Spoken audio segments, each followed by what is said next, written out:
नमस्कार दोस्तों, मैं डॉक्टर स्वप्निल सागर जैन निरामय होम्योपैथी के अपने इस YouTube चैनल पर आप सभी का बहुत बहुत स्वागत करता हूं।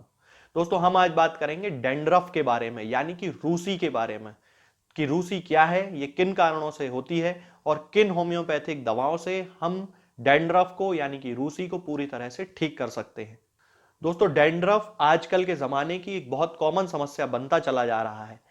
हालांकि ये एक हार्मलेस क्रॉनिक कंडीशन है, लेकिन इसके कारण जब स्काल्प में इचिंग बहुत ज़्यादा होती है, तब पेशेंट को एम्ब्रेसमेंट होता है। डैंड्रफ हमारी स्काल्प में डेड स्किन सेल्स के झड़ने के कारण होता है। ऐसा कहना बिल्कुल भी ठीक नहीं है कि ये किसी भी व्यक्ति में नहीं होता है, क्योंकि हर व्यक्ति की स्काल्प की जो स्किन होती है वो लगातार डेवलप होती है और जो पुरानी डेड स्किन होती है वो झड़ती रहती है, और इसी डेड स्किन को डैंड्रफ कहा जाता है। जब कभी ये बहुत ज्यादा मात्रा में होने लगता है, तब ये एक बीमारी का रूप लेने लगता है। डैंड्रफ में स्काल्प की स्किन ड्राई हो जाती है या ग्रीजी हो जाती है और उसमें से व्हाइट या येलो कलर के फ्लैक्स झड़ने लगते हैं। अब हम बात करते हैं इसके कारणों के बारे में। तो इसके बहुत सारे कारण हो सकते हैं दोस्तों। सबसे प्रमुख कारण है स्काल्प की सफाई ठीक तरीके से ना करना। बहुत सारे ऐसे पेशेंट्स होते हैं जो शैम्पू का लगातार उपयोग नहीं करते हैं और तेल वो कंटिन्यूअसली लगाते रहते हैं। तो जब वो तेल लगाते हैं तो उसके कारण उनके स्काल्प में धूल मिट्टी जमा होने लगती है और उसके कारण स्काल्प की जो डेड सेल्स होती हैं वहां पर जमने लगती हैं और उसके कारण उनमें डैंड्रफ बहुत ज्यादा मात्रा में डेवलप हो जाता है। इसके अलावा बहुत सारे ऐसे पेशेंट्स भी होते हैं जो कंघी ठीक तरह से नहीं करते हैं, यानी कि कॉम्बिंग सही से नहीं करते हैं। दोस्तों, कॉम्बिंग हमारे स्काल्प के लिए एक बहुत जरूरी प्रोसेस है, बालों के लिए एक बहुत जरूरी प्रोसेस है, क्योंकि इसके कारण हमारे स्काल्प में हवा जाती है और उसका ब्लड सर्कुलेशन सही रहता है। इसके बाद बहुत सारे पेशेंट्स अनावश्यक रूप से चिंता करते हैं, तो उनके शरीर में हार्मोनल चेंजेस आने लगते हैं, जिसके कारण स्किन की जो सेल्स होती हैं वो डेड होने लगती हैं और उसके कारण भी उनमें डैंड्रफ ज्यादा होने लगता है। बहुत सारे पेशेंट्स में डाइट भी डैंड्रफ का एक प्रमुख कारण माना जाता है। बहुत सारे ऐसे पेशेंट्स होते हैं जो अनहेल्दी डाइट खाते हैं, स्मोकिंग करते हैं, एल्कोहल का सेवन करते हैं, बहुत ज्यादा नॉनवेज खाते हैं या तला चिकना पदार्थ बहुत ज्यादा खाते हैं। तब उस कंडीशन में उनकी बॉडी में हार्मोनल चेंजेस होते हैं, न्यूट्रिशन उनके शरीर को पूरी तरह से नहीं मिलता है, उनके स्काल्प को न्यूट्रिशन पूरी तरह से नहीं मिलता है, जिसके कारण उनके स्काल्प की जो स्किन होती है वो डेड होने लगती है और वहां पर डैंड्रफ बहुत ज्यादा डेवलप होने लगता है। इसके अलावा जरूरत से ज्यादा चिंता करना और देर रात तक जागना या सही से नींद पूरी ना करना भी डैंड्रफ का कारण होता है। इसके अलावा दोस्तों, एक फंगस भी होती है जिसे मैलासीजिया ग्लोबोसा कहा जाता है।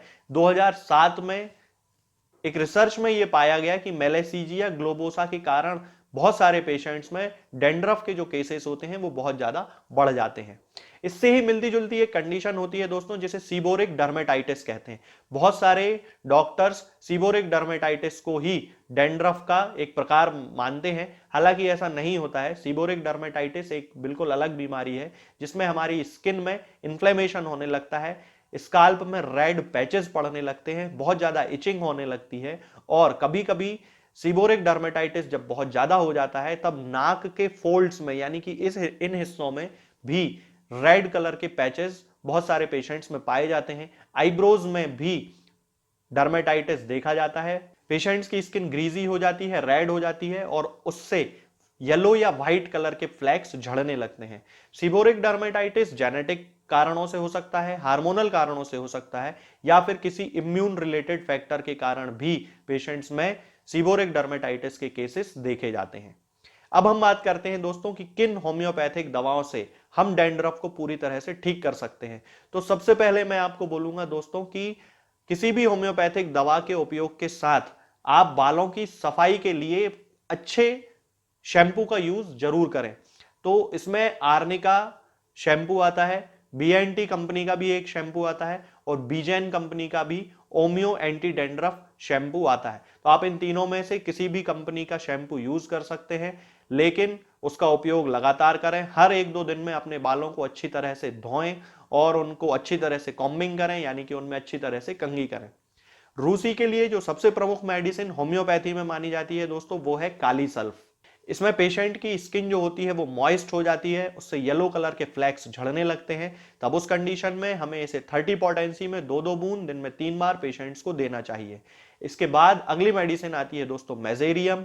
इसे हमें 200 पोटेंसी में यूज करना है। इसके जो पेशेंट्स होते हैं उनमें बहुत सारे सिम्टम्स सीबोरिक डर्मेटाइटिस के देखने को मिलते हैं, यानी कि उनके स्काल्प पे डैंड्रफ बहुत ज्यादा इकट्ठा होने लगता है, स्किन मॉइस्ट हो जाती है और उस मॉइस्ट स्किन के कारण उनमें डैंड्रफ जो है वो चिपकने लगता है, उसकी पपड़ी बनने लगती है और बहुत सारे पेशेंट्स में स्किन रेड हो जाती है, उसमें इन्फ्लेमेशन हो जाता है। तब उस कंडीशन में हमें मेजेरियम 200 पोटेंसी में 2 बूंद सुबह और 2 बूंद शाम को लगातार कुछ दिनों तक पेशेंट्स को देना चाहिए।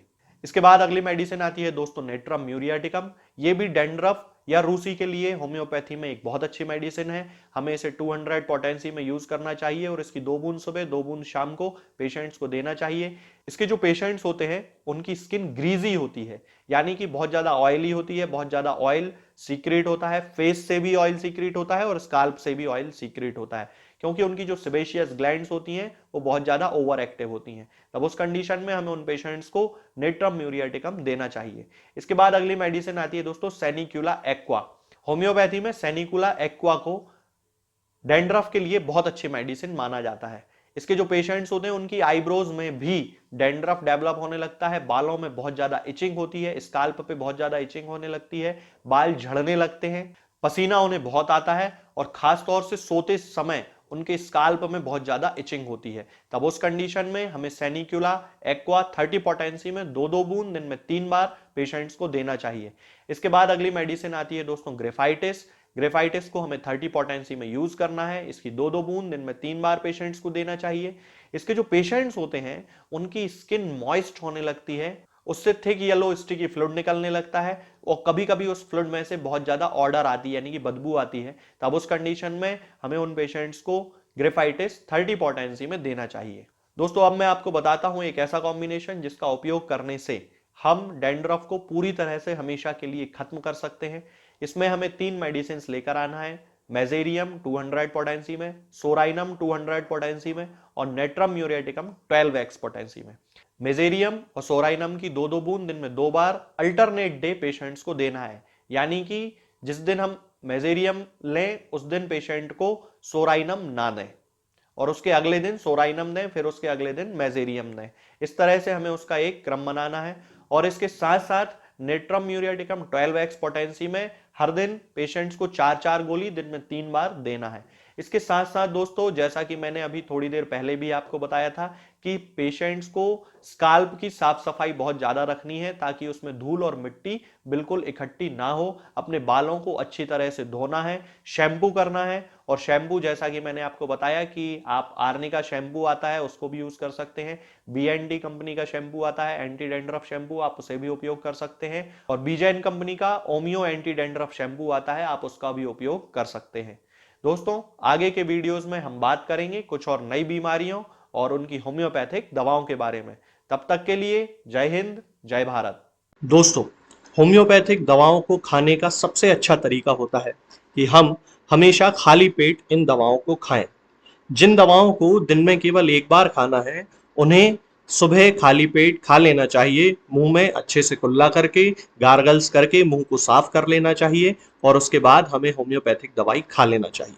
जिन दवाओं को दिन में 2 बार या 3 बार या 4 बार खाना होता है उन दवाओं को खाली पेट खाने का मतलब होता है कि हम उन दवाओं को खाने के लगभग आधे घंटे पहले या फिर 2 से 2.5 घंटे बाद ही खाएं और उस स्थिति में भी हमारे मुंह में किसी भी वस्तु का, किसी भी चीज का स्वाद नहीं होना चाहिए, ना ही हमारे मुंह में किसी भी चीज की गंध होना चाहिए, जिससे कि ये होम्योपैथिक दवाएं हमारे शरीर पर बहुत अच्छे तरीके से काम कर सकती हैं। तो हमें हमेशा ये ध्यान रखना है कि जब भी हम होम्योपैथिक दवा खाएं हमेशा खाली पेट खाएं और हमारे मुंह में किसी भी चीज का स्वाद या किसी भी चीज की स्मेल ना हो। अब बहुत सारे लोग ये सोचते हैं कि हम कच्चा प्याज खा सकते हैं या अदरक खा सकते हैं या हींग खा सकते हैं या इलायची खा सकते हैं या नहीं। बिल्कुल आप इन चीजों का इस्तेमाल कर सकते हैं। होम्योपैथिक दवाओं को खाते समय आप इन सभी चीजों को बड़ी आसानी से खा सकते हैं। बस याद ये रखना है कि जब भी आप होम्योपैथिक दवा खाएं, इनमें से किसी भी वस्तु का, किसी भी चीज का स्वाद आपके मुंह में ना हो। यानी कि जब भी आप इन्हें खाएं तो इनके खाने से या तो आधे घंटे पहले होम्योपैथिक दवा खा लें, या फिर इन्हें खाने के 2-2.5 घंटे बाद, जब कि आपने मुंह में अच्छे से कुल्ला कर लिया हो, अच्छे से गार्गल्स कर लिए हो, तब इन होम्योपैथिक दवाओं को खाएं। तो आपको हमेशा होम्योपैथी के सबसे अच्छे रिजल्ट देखने को मिलेंगे। लोग गलती यही कर देते हैं कि वो प्याज खाना छोड़ देते हैं, कच्चा प्याज, लहसुन, अदरक, हींग सब खाना छोड़ देते हैं, लेकिन फिर भी उनको मुंह में सफाई ना होने के कारण होम्योपैथिक दवाओं का अच्छा रिजल्ट देखने को नहीं मिलता है। ये होम्योपैथिक दवाएं आपको किसी भी ऑनलाइन फार्मेसी पर या आपके घर के नजदीक किसी भी होम्योपैथिक मेडिकल स्टोर पर बड़ी ही आसानी से उपलब्ध हो जाएंगी। ये दवाएं हर होम्योपैथिक फार्मेसी पे उपलब्ध होती हैं, हर ऑनलाइन फार्मेसी पर उपलब्ध होती हैं, इसलिए आप वहां से इन दवाओं को प्राप्त कर सकते हैं। निरामय होम्योपैथी क्लिनिक से ना ही किसी मरीज को कोई दवा बेची जाती है और ना ही कोई दवा भेजी जाती है। इसलिए अपने नजदीकी होम्योपैथिक मेडिकल स्टोर या ऑनलाइन फार्मेसी से ही इन दवाओं को प्राप्त करें।